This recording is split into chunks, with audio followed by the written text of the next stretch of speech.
Hello, everyone out there today. As our guest here in the Frankfurt Refinitiv webcast, I would like to welcome Che Sidanius. Welcome. Thank you. Thank you. It's good to be here. You had a brief business trip here in Germany, so you met some financial institutions. Could you tell us a little bit more about your talks and drivers, motivations of your counterparties? Yeah, absolutely. So the primary reason of visiting Frankfurt was really to meet with a number of our key customers, really to talk about the global coalition that we launched with the World Economic Forum and Europol. As we're now entering in our second year of that coalition, which to date has been quite effective in terms of raising awareness of financial crime is increasing risk, and also promoting more collaboration and information sharing between both the public and the private sector. So we had overwhelmingly, it was really incredibly positive response. So we met with Commerzbank, Deutsche Bank, Citibank, and others, and they all were quite keen to not only participate but join the coalition as well, in order to ensure that we find a better way of addressing really a challenge that's becoming more complicated to address, and that we can't do it alone. It really requires a much more effective collaboration between law enforcement and financial intelligence units in the banking sector. I see. So, Jay, in between the lines, I hear words like collaboration and awareness. So that would lead me directly into our little ranking we want to do today. So, according to your understanding, what are the three challenges we fight by fighting financial crime? Yeah, no, the first one is lack of information sharing between the public and private sector. And what this is really referring to is, we all have data, transactional data that the banking sector have, data that law enforcement have in terms of potential criminal activity, and we as a firm, as a data firm, have information regarding organizations and individuals who may be associated with criminal activity. And the issue there is that it needs to be much more of an effective framework for us to allow to share information across that. The second one is lack of awareness of financial crime as an increasing risk.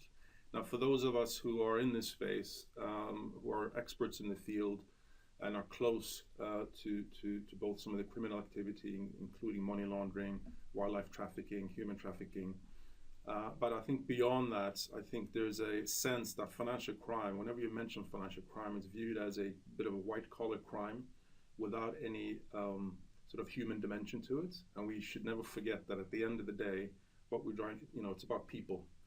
And for instance, that there's the amount of modern-day slavery, for instance, is estimated to be around 40 million, which is an astonishing figure. Most of whom are women and children who are affected.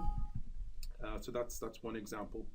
And also working more collaboratively with politicians, legislators, and other policymakers to raise awareness that this is becoming more of a complex issue to manage.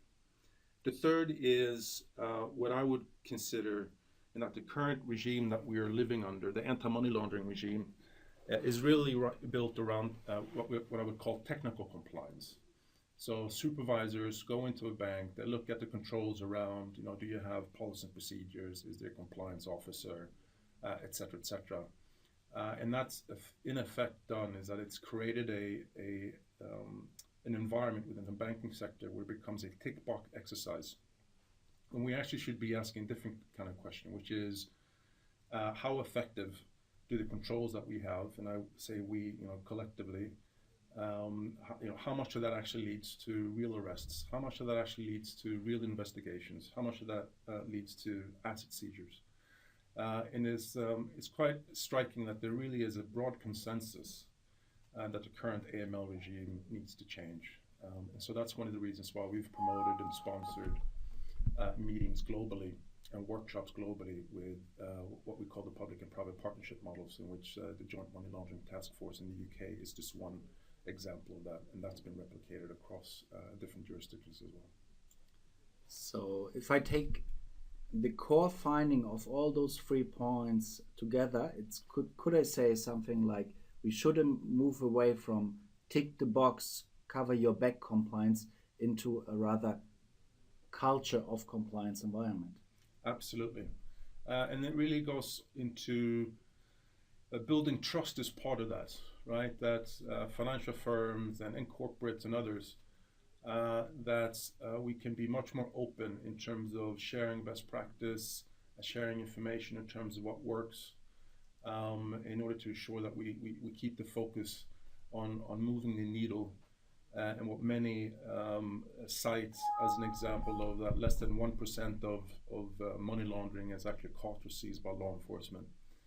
And the fact is that we've been at this now for 30 years. The Financial Action Task Force, which is an industry standard body, is going to celebrate the 30th year anniversary this summer. And after all those decades, yet we're achieving less than 1% outcome. So I think it's very much around building trust in order to move the needle in this space. Thank you very much. This was Che Sidanius, Global Head of Financial Crime and Industry Affairs here at Refinitiv Frankfurt today. Thank you very much, Che. Have a safe trip. Thank you so much. It's been a pleasure.